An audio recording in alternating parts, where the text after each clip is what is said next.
folks. Welcome to episode 6 of Sideways Rain. Again, it's just me this week. Chris is a little bit under the weather, and we're a day behind on this thing. You know, that's kind of what happens with Sideways Rain. We get a little busy and we fall a little behind, but we're out here on a Tuesday, and I'm kind of glad. There's some big news that came out in the last day, overnight, about tariffs on Canada at 25%, Mexico at 25%. And China 10 plus 10%. So we're going to talk real quickly about why this matters to the meeting and events industry. And we're going to set the stage, break down the challenges, and close with a creative way we can address some of this. But it's definitely going to hit home a little bit here. We'll see how long it lasts. But for now, let's bring the rain.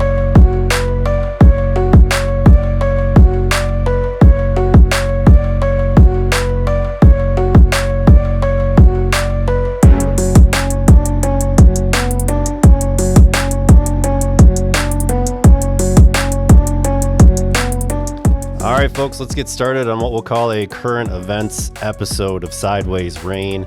I want to start out with how these tariffs will have immediate effects on the meeting and events industry. There's quite a few ways, but we will get to the good part, how we address it and how we move forward. So first of all, tariffs on AV equipment are going to hit hard. These might not be seen immediately, as a lot of AV companies purchase this equipment well ahead of time. There will be tariffs on microphones, speakers, projectors, all that sort of stuff usually comes from China, and you're looking at about 20% tariff right now. That's a significant cost increase. Steel and aluminum is going to take a hit as well. That comes from Canada and Mexico. For the United States, we're going to see higher costs as it translates to the meetings and events industry on staging and lighting rigs, trussing, things like that we bring in and produce here and import from from China. Some other things we might not think about from staging companies and DMCs is the furniture. So all the event chairs, tables, and furnishings often come from China as well. You're looking at a 20% tariff on those goods. That's just going to equal higher production costs, increased client pricing. That's going to get passed through to our customers, unfortunately, and that could lead to potentially fewer events or smaller scale events because things just cost more. So we're going to have to find workarounds there immediately. One major impact that affects events, especially for larger ones, is increased material costs could drive up rental rates at hotels. But let's get into food and beverage. Fruits and vegetables. 47% of U.S. vegetables and 40% of fruits come from Mexico. Let's say that again. 47% of vegetables and 40% of fruits come from Mexico. 49 billion in imports in 2024. That's not a small deal. If you're talking about 25% tariff on that, that's going to hit the consumer pretty hard. That means 25% more. If you're putting good things on your menu at your events, there's certainly going to be an effect there. So you're going to see catering costs surge. Menu adjustments might have to be made, and we're going to have to adjust and potentially engage new suppliers on the U.S. side to make that happen. One thing we're going to see probably pretty quickly is a shift to domestic sourcing. So there'll be a race to use some domestic sources of goods. But the reason we're importing these things likely is because of lower costs. So that doesn't necessarily mean lower cost to us. It might be less than the 25% tariff that we're going to pay, but it'll still equal higher costs. That's why we're importing cheaper goods in the first place, because some of these US-based suppliers are more expensive. But this can also pose a supply chain challenge. So can domestic producers scale quick enough for us to be able to get these goods in time, especially for events that are coming up rather quickly? The tariffs hit overnight, but scaling doesn't happen overnight. So how do we make that happen quickly? There'll certainly be some challenges there as well.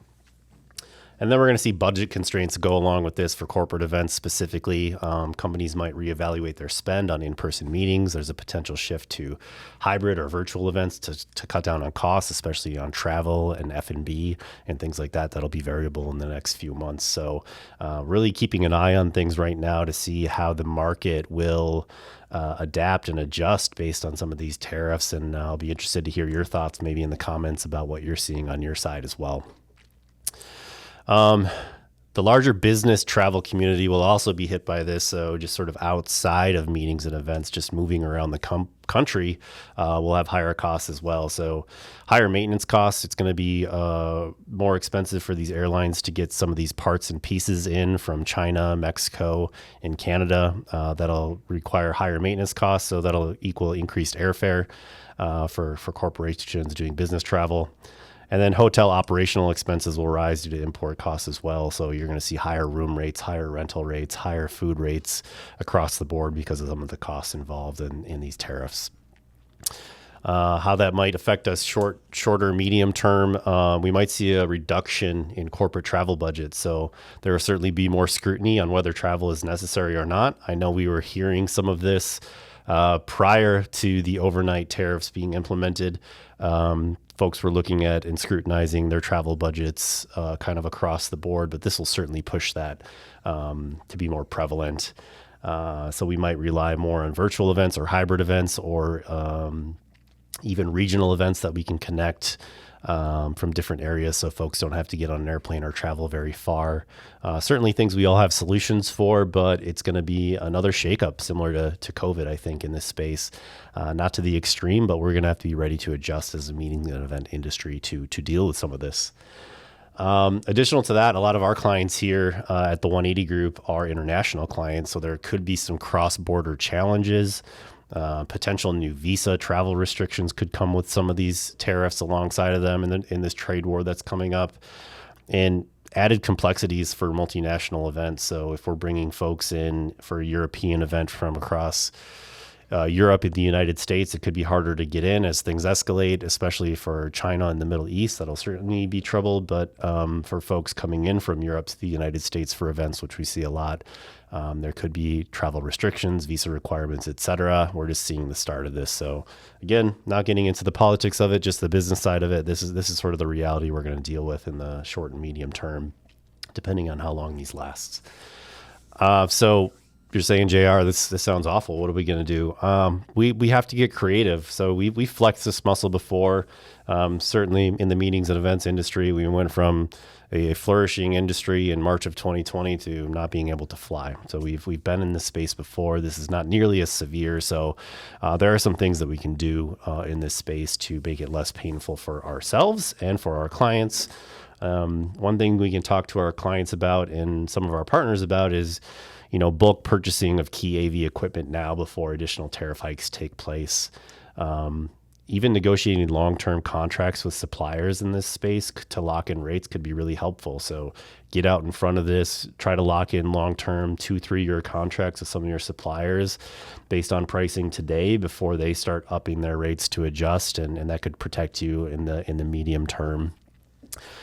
We certainly have to diversify in domestic, make our sourcing more domestic to save on costs as well. So we'll have to explore alternative suppliers if you are using suppliers from Canada and Mexico or even China, and then investing in U.S.-based production solutions. This is certainly sort of the motivation behind the tariffs, I believe, but this is going to take a lot longer to scale, and it's going to be pretty painful in the short term until that sort of thing can happen because that infrastructure doesn't really exist at the moment. So another thing we need to do is sort of rethink event design and execution as a whole. So let's streamline your needs to cut costs in these spaces without sacrificing quality. There's a lot you can do specifically with the design of your event, audio, video production, that sort of stuff to streamline quality without spending a ton of money.